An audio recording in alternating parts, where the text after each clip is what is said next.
So you know what to do. You have all the information, you have all the videos saved, you've bookmarked things, you are an expert on paper. But when it comes to the action side of it, you're just not able to make it stick. Does that sound familiar?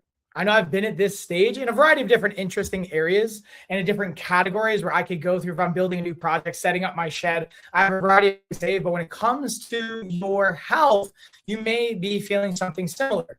And I'm going to give you my 4-step formula. There's 4 variables I've seen over the last 20 years in coaching that take us from knowing exactly what to do into implementing it in our life and able to take action and what that actually looks like. So with that being said, I'm going to pause. I'm going to let you take a moment to get comfy, get into a spot. We're going to be here for about 30 to 45 minutes. And let's dive on in. Okay. First things first, I mentioned a formula. I mentioned some of the variables here. And the key thing is having all the information. The cool thing with technology now, right, is we have all the information that we could ever want and or need. And even last week, I talked about this with one of my colleagues, friends, and clients, Outpost Frank. And we were talking about this same formula, but I wanted to kind of do a follow-up on it because we had some positive feedback. We also had some questions, and I realized there were some things I was leaving on the table. So I wanted to make a part 2 to this. And knowing that there's still some more actionable steps and some variables, I figure we're going to dive into those, as well as afford you guys, if you want to ask questions, jump into the chat, into the comments, whether you're watching this live, whether you're watching the replay, let me know, and I will gladly dive on into all these variables when we have the question part.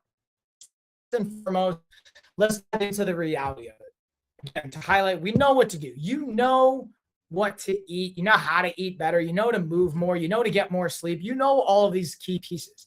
However, if it's so simple, why are you still finding it hard to follow through? So we're going to break that down into different little blocks here and look at the 4-part formula, right? Again, having awareness, that's going to be one part, having intention, having action, and having accountability to each of these pieces. And ultimately, if you ever watched my content, you know I love backing this with data. I'm going to show you the receipts as far as where we see this in peer-reviewed journals and peer-reviewed kind of studies, as well as the actionable, okay? Because again, you don't need more information, you need more action. And that's what I'm going to deliver for you guys. But I got to back it with the data, with the science, and with the receipts behind it. Also, what's going on, River? I'm getting set up in the shed here, so you might see me kind of moving around, playing with the lighting. Let me know what you guys think about the lighting in here. Let me know how we got set up in the he shed, and I'm really excited to be able to have this. So we're going to dive into, again, the new environment and break this down. But I want to hear from you guys in the comments. Also, I'm going to be doing some announcements at the end. So if you stay tuned at the end, we're going to have some announcements. We're going to be going over some giveaways and some really cool things that we have going down as well. So number 1, simple versus easy. The biggest thing I want you to take away is simple doesn't mean easy. Let's use an example, a mathematical example. It is simple to have $1 million at the end of the year. You just literally save $2,800 every single day for a year straight. That does not make it easy. The math is simple, but the action behind it is not necessarily easy. So let's look at how do we actually take action with that? What do we do with that? And I'll give you guys some other examples as well, just before we get into the action. 1, you can drink more water, go for a walk, lift weights, get to bed earlier. It's, again, simple concepts. It's not easy because of contributing variables, stress, environment, fatigue, certain habits or software systems or programs we have running in the background or what we're used to, right? Simple removes confusion, but discipline is what removes resistance. What deposits we're making is going to remove the temptation and rewire or reprogram the software that we're using and ultimately the system we are running. Now, what do we do with that? We'll get into that. I love the comments. Oh, thank you for the comments. I appreciate it. All the goodness, all the love. And let's see if we got any other questions in here. Yeah, I need to find my gabagool. Hey, Caleb, I see you. Don't need action. I need my gabagool. I was actually just talking to someone about that. It's funny to see when people read like capicola and when versus like the gabagool when you talk about gabagool.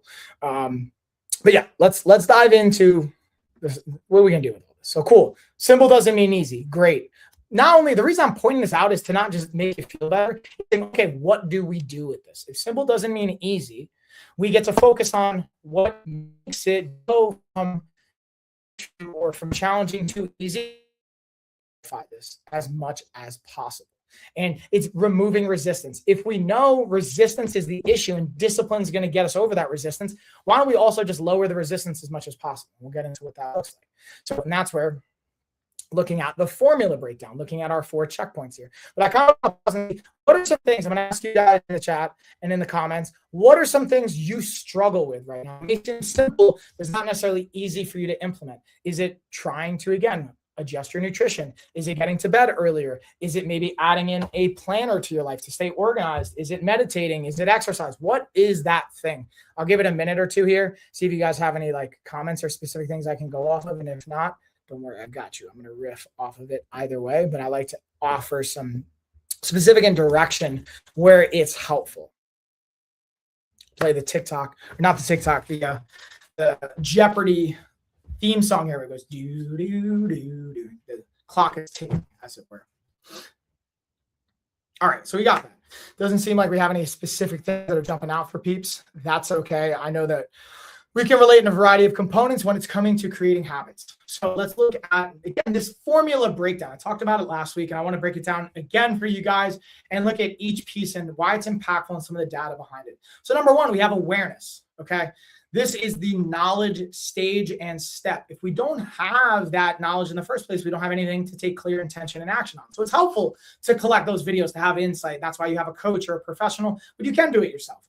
The tricky thing is that we tend to stop at this stage. This is where most people hit the wall.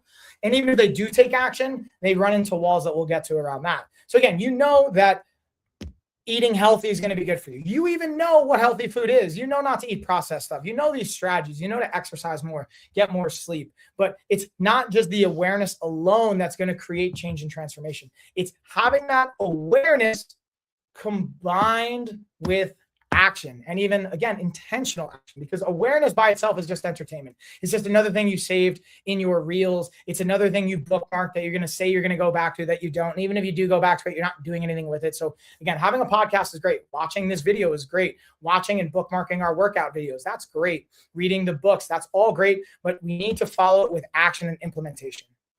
That's really the key to this component of it. So I'm going to give you some data also. And I've referenced some of this last week, but I'm going to give you some more data for this week as well. So a research study showed that knowledge alone will rarely change behavior patterns.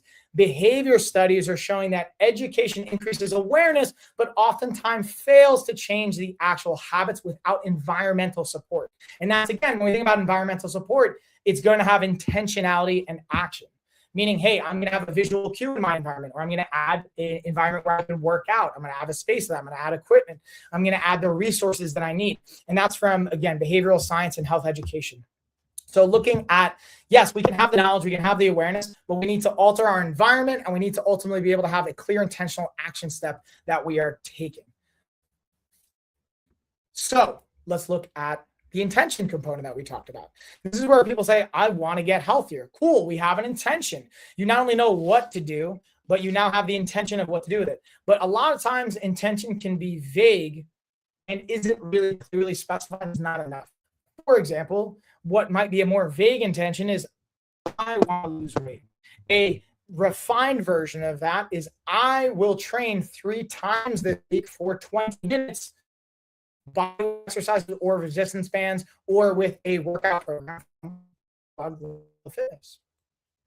And ultimately that process oriented come of being healthier or being able to lose weight. And ideally in that, you want to have a specific measurable marker on it. So I want 20 pounds of body fat in the next 100 days. Again, the outcome is going to get us there, but the outcome, the intention helps drive the action. So again, specific intention increases our follow through. Even if we're not perfect, it allows us to continue to take action and move forward. And psychological research and studies will show that implementation along with intention significantly increases behavior change. So if we're implementing something with intention, very clear direction, that's going to create longer lasting behavior change from routine into habit. People who plan when and where they will act are much more likely to follow through. This is from a study at NYU, again, specifically for implementation and intention. So being able to know when it's going to happen, where it's going to happen, and how it's going to happen. And that leads us into the action stage of it, being able to be clear with the action that we are going to take. That's a great question on the fruit side. I got you. And again, yeah, if you guys want to drop questions in the comments, in the chat, I got you. Whether you want to troll a little bit, whether you want to have legit questions, I love it all. It's very entertaining, and I appreciate it. So thank you.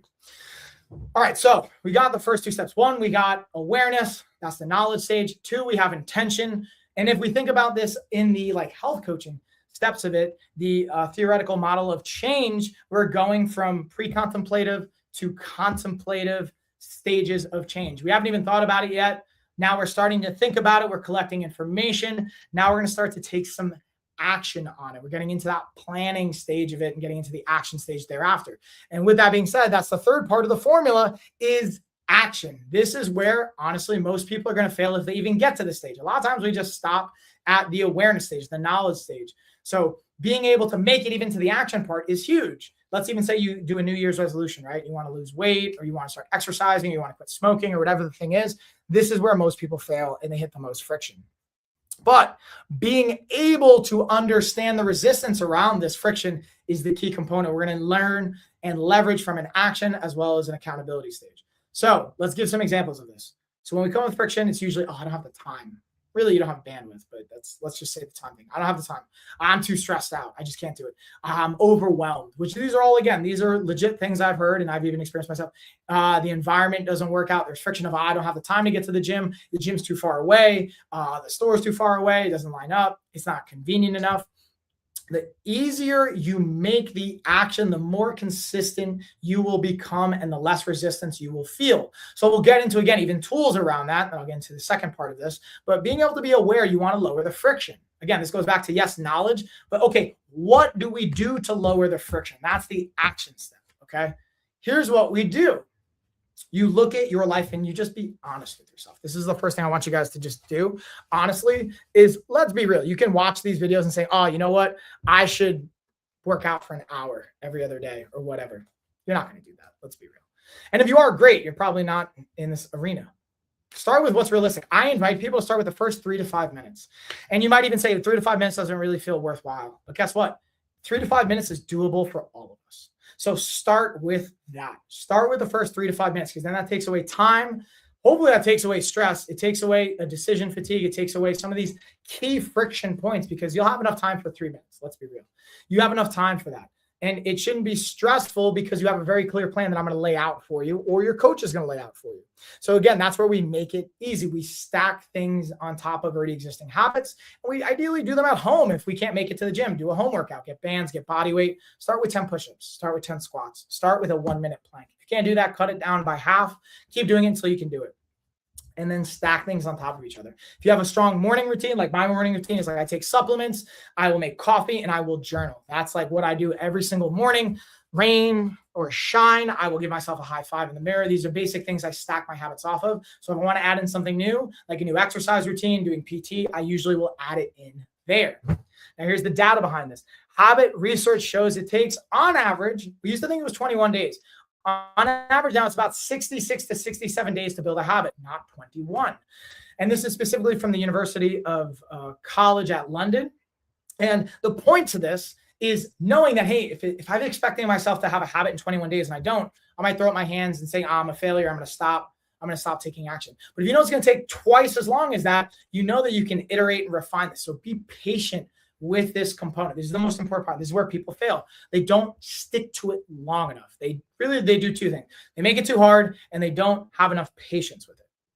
So to recap, 1, again, have awareness. Be aware of what is going on. Have your insight. That's the knowledge stage. Number 2, have very clear intentions. Know where you want to go and lay it out very specifically. So right now, again, the action step is let's get clear on your goal. Know your goal. Make it measurable, make it specific so a 5-year-old can understand it. If you can't explain to a 5-year-old, it's too complicated. That's the easiest way to go about it. My 5-year-old can understand, hey, I want to lose 20 pounds of weight. I want to look on the scale and see less than 20 pounds of where I'm at now. That's pretty direct and specific in the next 3 months. Then we take, okay, that's the intention. I have awareness of what am I doing that's not aligning with that. I'm eating too many calories. I'm not getting enough sleep. I'm too stressed out. Boom. Now I'm going to take action. What do I need to do? The first thing I'm going to do is start tracking everything, for example. That's the first action step. I'm going to log all my food, or I'm going to take pictures of all my food. I'm going to start getting with my coach and evaluating a workout program.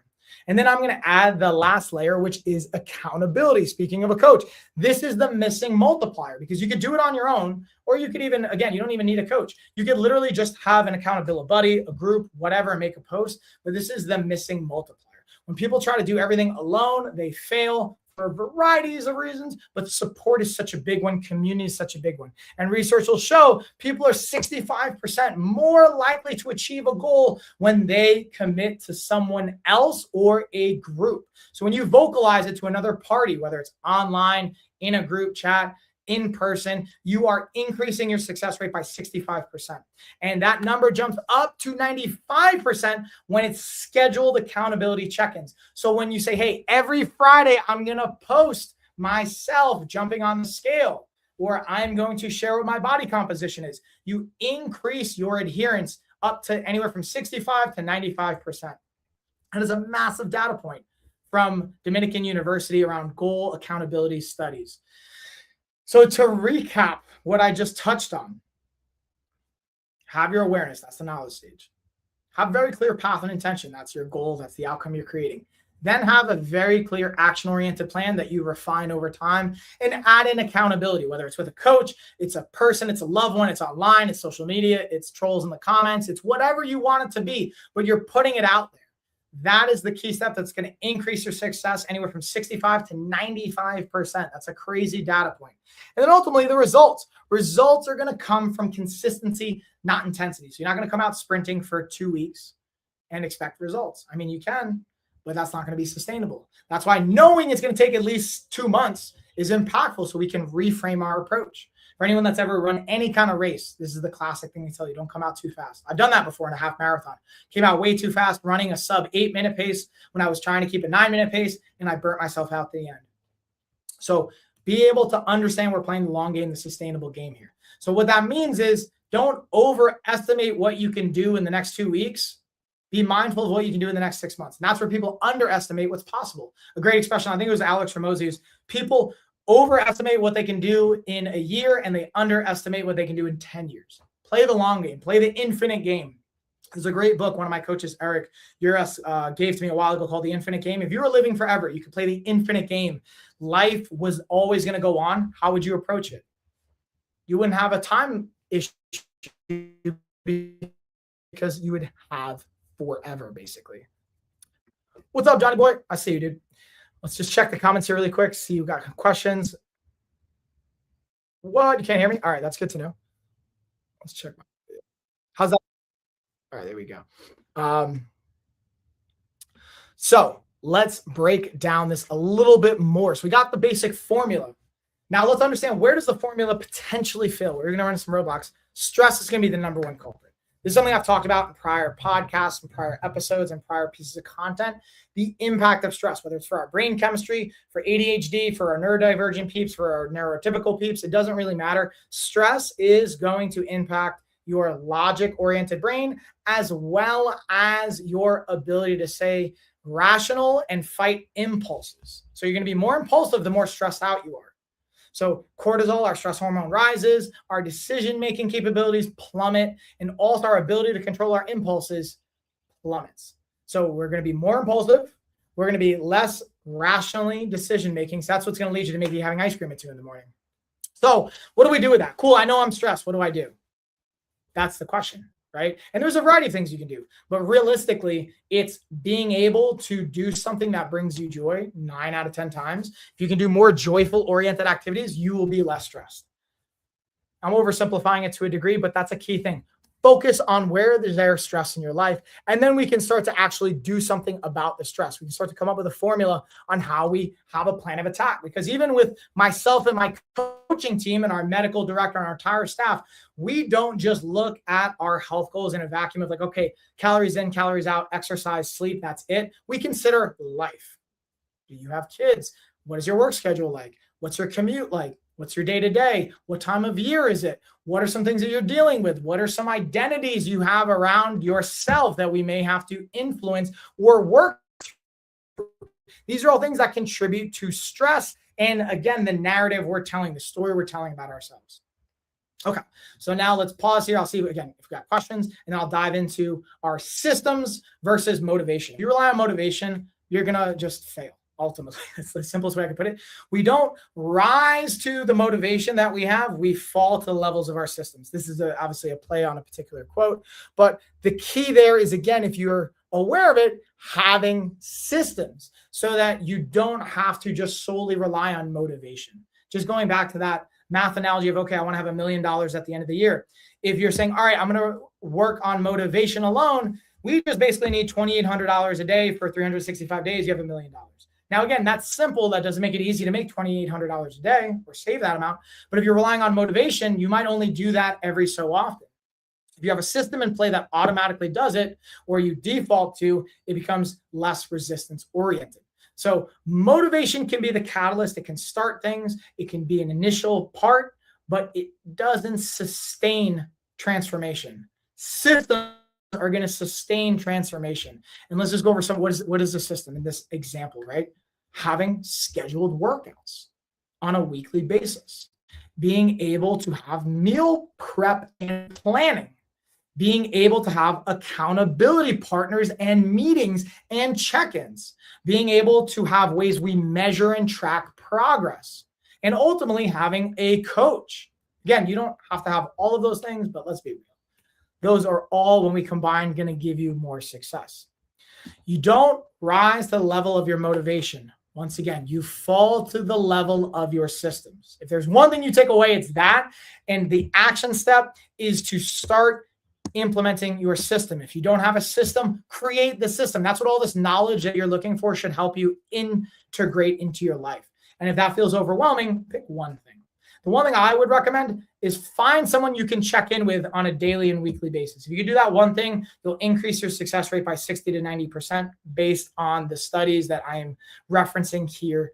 And you can see them in the blog post as well when we repurpose this, okay? So again, I'll pause here and I'm curious, what do you guys think? Where do you get, again, stuck in this formula? Is it around awareness? Is it around action? Is it accountability? Or what habit have you been trying to build lately and you've just been running into a wall? This is the opportunity where, like, in real time, you can have a coach walking you through this if you want to share. And if not, that's okay too. Believe me, I'm totally fine with going into some of the tools that I've talked about and some different things that we can plug. For example, we have the LOF resistance bands. They're a great tool. And on Amazon as well as on TikTok right now, they are $10. Normally, they're 10 times that price, really 15 times that price. But I wanted to make it accessible for people for a variety of reasons. I won't go into that. The point is, you can get resistance bands as a home training system. I'll actually show it to you right now. You can get your bands with everything you're going to need right here. Plus, inside here, we not only have your short loop bands that you'll be able to do, your long loop bands that you'll be able to utilize. We have our handles and our door stopper you can clip it onto. So pretty much anywhere there's a door that closes becomes your anchor point. You have handles you clip it onto. So you can basically transform it into any exercise you want. We have our cheat sheet for how much resistance is on the long and the short loop bands, as well as we have our QR code that will let you scan it and get free access to our app, which I'm going to pull out. It's all the way at the bottom here. So we have, again, you can scan this QR code and you're going to get an entire coaching program. You get a 3-day workout split. You get free access to our app. You also are going to get a coach assigned to you that's going to coach you through this process for each of it, as well as have a meal plan and have that behavior change integration. And what's up, Tico? Thank you for the follow, by the way. So the point of me saying all this is that's something as a tool we can utilize. But again, I want to pause there to see if you guys have questions, again, around where you might be feeling some resistance in this formula, where the stages around this change might you have challenges. Is it around the intention, not knowing where you want to focus? Is it the action, not knowing what to do? Or is it maybe lacking accountability to be able to have someone to support you through this process? Feel free to, again, share them in the chat. One of the things that came in ahead of time that I looked is one of the areas I had someone share they were having challenges around was being able to implement when there's a pattern disruption. That's a fancy way of saying, let's say you go on vacation. Let's say you get sick like I was last week. Let's say there's an atypical thing that disrupts your pattern, you go to a wedding or something like that, getting back into the routine. The one thing I would invite is a lot of times what people do is they have a certain plan and a system, and then something disrupts the system breaks down, try and start exactly where the system was.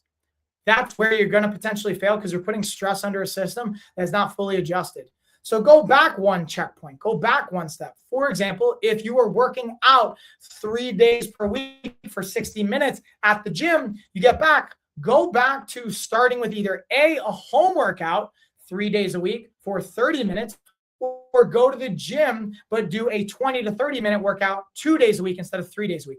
Refine and make the system easier when there's a pattern disruption, and that will allow you to get back into the action. And that's where the accountability piece comes into play. I'm experimenting with a little bit of we're calling it our growth guild. We're going to have a check-in call every other week that I'm experimenting with. Depending on how it does, we're actually going to launch it to the public. I also have a planner I've been dialing in. It's not fully ready yet, but it's going to be out in the weeks ahead, so stay tuned for that. And what we did launch last week that was free for 5 days. Unfortunately, if you guys missed it, you missed it. We had our Kindle edition books, the 28-day reset, the barbecue cookbook, and our slow cooker cookbook. They were all free. They were in the bestsellers in their categories. These are great, again, action-friendly tools that you can leverage that give you the plan. It gives you a clear layout and you get accountability. Each one will have a QR code you can scan to get onto our app to get you a coach that you can try on us for 2 weeks, absolutely free, just a coach that's going to walk you through things. So we have our bands. We even have books, the printed copy books. And again, I have a couple of different, tools I like to leverage, whether it's from my planner itself, where I write all my stuff down, having my daily journal. These are anchor points I find really helpful, is having anchor points during your day, being able to have supplements we add. And honestly, here's my thing. When it comes to supplements, whether I have my omega-3s, magnesium, I have some energy components. This is an example of, it's actually less of what the supplements are to me. It's more about, do you do it consistently? And is it a habit you can stack on top of? That's, to me, the more valuable part, to where I take them in the morning time routine. But with that being said, I'll kind of start to bring it home. And again, to recap here, we have this 4 checkpointed formula. 1, awareness. That's your knowledge stage. 2, your intention. That's having clear direction. It's like using a GPS system. If you don't know where you want to go, there's no way you're going to get there. You're just going to wander and meander about. So actually start to get an idea of where you want to go. That's where then having the knowledge of, okay, cool, I know where the city, you can have an idea of where the map is laying things out. But if you don't know where you want to go, it doesn't matter how well you know the city, you don't know where you're going. You have the clear directions to take you there. It'll tell you, okay, you're going to go 2 miles to make a left. Then you're going to make a right. And then guess what? Accountability is, if you miss a turn, the GPS system auto corrects and lets you know, hey, you missed the turn, turn around. That's the accountability part in this analogy. And that's the whole step formula. So have your awareness, have a very clear path you want to go down, be able to take action, and then ultimately have support and accountability. That's going to deliver you results. And the one thing I want you guys to take away from the measurable side that I thought was the most impactful from the data is realizing having an accountability buddy or an accountability scheduled check-in on a weekly basis increases your success rate up to 95%. So if there was a pill I could give you, says, hey, if you take this pill every day or every week, you're going to be 95% more likely to succeed. Wouldn't you take that pill? You would, right? So why not create accountability check-ins on a weekly basis? The real answer, if we're being honest, what I see time and time again, is people don't want to look at that they failed. They think of it as failure, not as growth and adjusting and learning. So there's an opportunity, and that's maybe a topic we'll dive into next week, which is the opportunity to reframe and adjust how we view things. Because again, this is why the whole idea of we know what to do, we don't do it. Part of it is not being clear on how to make adjustments and how to be patient. Part of it's also the fear of failure, saying, oh, well, I'm going to fail. I failed in the past. I'm no different now. It's going to happen again. We'll dive into that maybe next week or the week after. You guys let me know. But that is pretty much going to do it for at least the kind of talking point side. I'll circle back to the questions one more time to see what we got. And with that being said, we'll bring it home from here. And if you guys have questions on the products, you let me know what's up. All right, let's see what we got here. Ooh, here we go. You know what is number one failure of every home gym? People buying more than they need from the start. Yeah, like people see each other's gyms and see all these $10,000 weight benches, leg press rocks, or racks, barbells, pulleys, when it's all you need to do is start with fundamentals. Yeah, get yourself a power tower, body weight calisthenics, cardio machine. Yeah, and you're good. Yeah, 100%. That's a great point. So, see, I got to give a shout out to, I'm going to butcher your Twitter. I'm just going to call it Hooli. So that's a great point. Yeah. For like sub $400, I would even argue you don't need any of this. You can literally just do body weight stuff, but that's a great point. You can it could be tempting to overcomplicate things. Or, hey, if I spend money on this, it's going to solve the problem. Maybe you're just throwing money at the wall and it's waste. That's why we have the band system. If you jump on over to Amazon, we have on my live stream, or you can watch the replay. Like, that's why I'm choosing the band. Give me the heads up on the lag. How's that? Is that better? Can you guys hear me okay? I'm dialing in the internet here because I'm in my shed getting the Wi-Fi. I'm probably that's a great point. Is what I'm getting at is you don't have to make overcomplicate things. Instead, I like to do like low cost startup. The one thing I wouldn't $10,000, $10,000 coaching. That's like you're way better gonna be getting a return on versus just getting fancy equipment. To your point, people see like these $10,000 home gym build outs or more. Be like, oh, you don't need that. You spend $100 if that and have everything you need from an equipment and a material standpoint. What I would say, where you want to invest your money is in the coaching and the professionals you work with. That's where you want to spend your money. Also on the food that you put into your body. That's where you want to spend your money. But other than that, I'll kind of bring it home. I want to pause. See, do you guys have any questions, any thoughts? I'm going to step off here and like hydrate super quick. If not, I'll bring it home from here. We go. Physique check. Oh, yeah. Johnny boy. These are my man Johnny wants to see all the six packs and all the foods. Dude, you can, again, I think it's also, that's a really important thing. When it comes to health and wellness, when you're working with someone, I think it's really important that they walk the walk you want, not necessarily for themselves. Yes, for themselves, but also have they shown that they can replicate the results for others? Because let's say you can take any 20-year-old that's like in great shape, they're not going to be able to coach a 45-year-old dad that life because they just don't have those skills. Resume. You can also see it on my like media. You can see our before and after testimonials, what we created for literally thousands of people, time and time again. And if you asking for social media, you can see pictures of me if you really want to. But with that being said, maybe I'll have to start to do like shirtless workout videos so you can kind of see the body composition. If you guys want that, yeah, we all have abs, by the way. Fun fact, homie. Everyone's got abs. It's just how much layer of fat you have on top of that. And even that, I'd say I'm at about like 17, 18% body fat right now. So you're not going to see the abs the way it would at like 15% or 12% or 10%. And if that's what you're looking for, do it. But let's be real, Johnny. You're not taking action on it until you're ready. So when you're ready, you let me know, and then I'll give you the ab check. In the meantime, y'all, feel free to check out the channel, the content, follow and subscribe wherever you're watching this. And I will see y'all next week for some more awesome sauce. And feel free to, again, go to our website, vote on the topic, on the content, and I will take care of you. I'm ready. I got you, dude. All right, how about this? You hit me with 10 push-ups and I got you. See if we got any last minute questions. I think that's it. All right, y'all. I'm going to jump into my next coaching session here, get into it. And then Johnny, join me on the next workout live stream and you can see my body composition, home dog. Well, also just check social media. You'll see all the stuff that's up there. You can see it. Later, y'all. I appreciate you guys. Thanks for enjoying, tagging in. Tico, thank you for the follow. Johnny and everybody, thank you for tagging in. Gabagool, thank you for the comments. Kenzie and El Padrino. Later, y'all.